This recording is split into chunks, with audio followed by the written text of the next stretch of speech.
Tired of struggling to help your breaststrokers learn and control effective timing? Hi everyone, Andrew here, helping you help your swimmers get faster. In this video, I'm going to show you one of my favorite strategies to help swimmers consistently and reliably learn effective breaststroke timing, and more importantly, learn how to control effective breaststroke timing as well as get their timing back when they lose it. Let's dive in. Timing is everything in breaststroke. It's super fragile, and small mistakes, ones that are almost invisible to the eye, can lead to big losses in speed. I'm sure we've had breaststrokers that have been knocking it out of the park in training, go to a meet, get a little excited, and then the whole stroke falls apart, and they end up swimming a lot slower than they otherwise could simply because they lost their timing. And for great timing, to optimize speed, the arms and the legs should move relatively independently. The arms should pull when the legs are in streamline, and the legs should kick when the arms are in streamline. That's going to maximize the amount of propulsion that's created while minimizing the amount of resistance that's created. When we've got a big positive and a small negative, that means swimmers are going to create a lot of speed. And while breaststroke timing can seem really complicated, what we really just have to do is help swimmers learn to move the arms and the legs independently, and we have to help them learn to do that at high stroke rates. And the faster the stroke rate, the more difficult that is to do, which is why some swimmers really struggle with their timing. They struggle to control it when they try to go fast, and they also really struggle to get it back when it's off. So if we can simplify what swimmers have to do, and we can provide them with a strategy to help get it back, we're going to be a lot more effective at helping swimmers learn timing and learn how to manage timing. So to see it in action, we watch here. He pulls, and then he kicks. So when he kicks, his arms are already in streamline. And when he pulls, his legs stay in streamline. So kicks when the arms are in line, and then pulls when the arms are in line. And so it's that separation that swimmers really need to learn in order to have effective breaststroke timing. This is over a 200 distance, so the stroke rates are going to be a little bit slower. But see, pull, and the legs are straight, the legs are in line, and then he's going to recover, and he doesn't actually kick until the arms are back in alignment too. And so it's that separation of the arms and legs that's key. So long legs during the pull,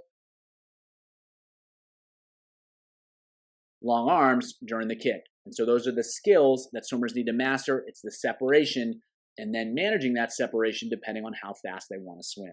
So while breaststroke timing can be relatively simple in concept, it's a challenge to help swimmers learn it.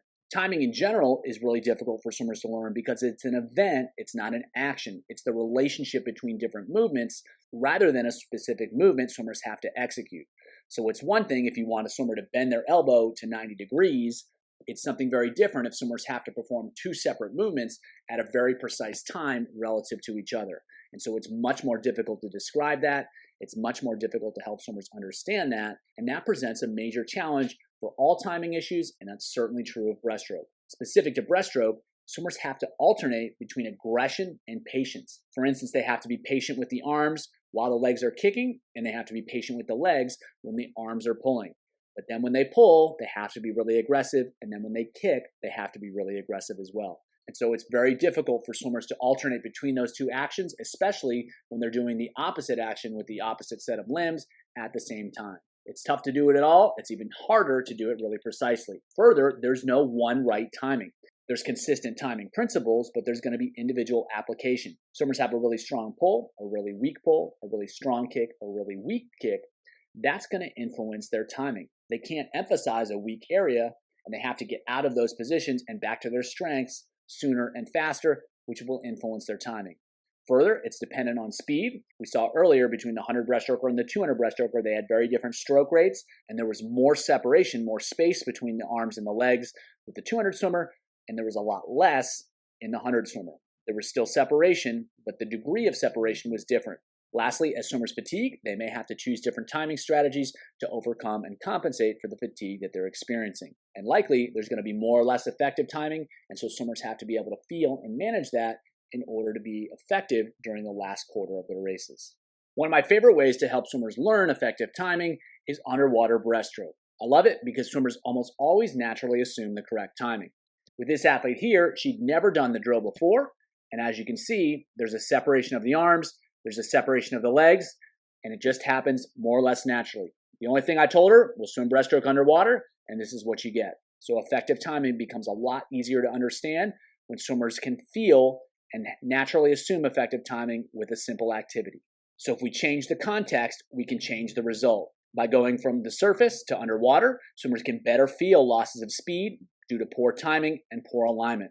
The power of an effective drill is that it allows swimmers to better and more easily feel the key skills that we're trying to develop. And so when swimmers swim breaststroke underwater, they naturally separate the arms and the legs, just like we saw. She kicked when her arms were in line, and she pulled when her legs were in line. And this happens without instruction. And what's great is the timing holds up at slower speeds, and it holds up at faster speeds, and you get a big change quickly. And so once swimmers have an understanding of that, once we have an activity that can help them feel it, then we can start to challenge it. We can have them perform the drill, and we can have them perform swimming in a lot of different ways, and that's going to give them even more information about how to effectively time their skills. And when they have all that information, that's when they have the opportunity to really put it all together and really learn and manage effective breaststroke timing. Once swimmers get a basic understanding of the timing with underwater breaststroke, it's time to challenge it and make it more effective. So you can add speed, have them descend, have them build, have them just go fast. You can add stroke counts. You can have them really reduce their stroke count. You can have them take more strokes. You can change their stroke rate. You can have it be fast. You can have it be slow. You can add resistance. You can resist the body with a parachute. You can resist the limbs with drag socks. You can use different hand postures like closed fist or horns or whatever you'd like. And then most importantly, you can alternate it with swimming using these same challenges. And so you do some underwater breaststroke, and then you have them do some swimming. Do some underwater breaststroke, you have them do some swimming. And so they can take what they're feeling, what they're experiencing in the drill, and then apply that to their regular swimming. And that way, they can start to learn to execute effective timing when they're actually swimming breaststroke. And you can do that using all of these strategies in a lot of different ways.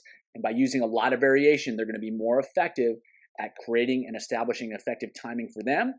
But just as importantly, being able to adjust the timing based upon what they're trying to accomplish. And if they lose the timing, they're going to have the skills to get it back. So here we have two sets that you can implement or modify to help swimmers learn better breaststroke timing using underwater breaststroke. So the one challenge with underwater breaststroke is that it's performed underwater, which means swimmers don't have access to oxygen. That tends to limit repetition length to pretty much 25s in order to stay safe, and for some swimmers, even shorter. However, effective breaststroke training tends to be a little bit on the shorter end anyway, so it all kind of works out. On this first set, we're going to go 2 rounds through. We're going to alternate between 325s and 225s. The 325s are always underwater breaststroke. The 225s are always breaststroke, so they can feel the skills in the first 3 and then apply that during the second 2. For the underwater breaststrokes, we're going to challenge the swimmers each section. The first section, they're going to go 1 less stroke per 25. The second section, they're going to go 1 more stroke per 25 and descend. Build it fast on the third, and then descend 1 to 3 at the same stroke count on the last section. That way, we're forcing swimmers to explore a range of stroke counts, a range of speeds, and that's going to help them figure out the most effective timing for them. And after each section, they can see what happens on those 225s, try to make it work. Next set, they're going to go 4 rounds through. They're going to go 4 50s. It's 25 underwater breaststroke and 25 breaststroke. So now they're going to go right into the breaststroke after the underwater breaststroke. And each round is going to be done a little bit differently to challenge swimmers to organize their skills a little bit differently. Round 1, the first 25 is as few strokes as possible, and the second 25 is build. And then we're going to flip that for the second round. And then the third round, they're going to descend 1 to 4 at the same stroke count. And then round 4, they're going to descend 1 to 4. They're going to start faster than they did in the third round, and they're going to end faster than they did in the third round. So challenging swimmers in a lot of different ways, rather than just doing the drill, we're forcing them to explore the drill in a lot of different contexts. The more variation there is, the more exploration there is, and that means swimmers are going to find effective timing for them, and they're going to learn how to better control their timing to meet the demands of their races. Hope that was helpful, and as always, keep it simple.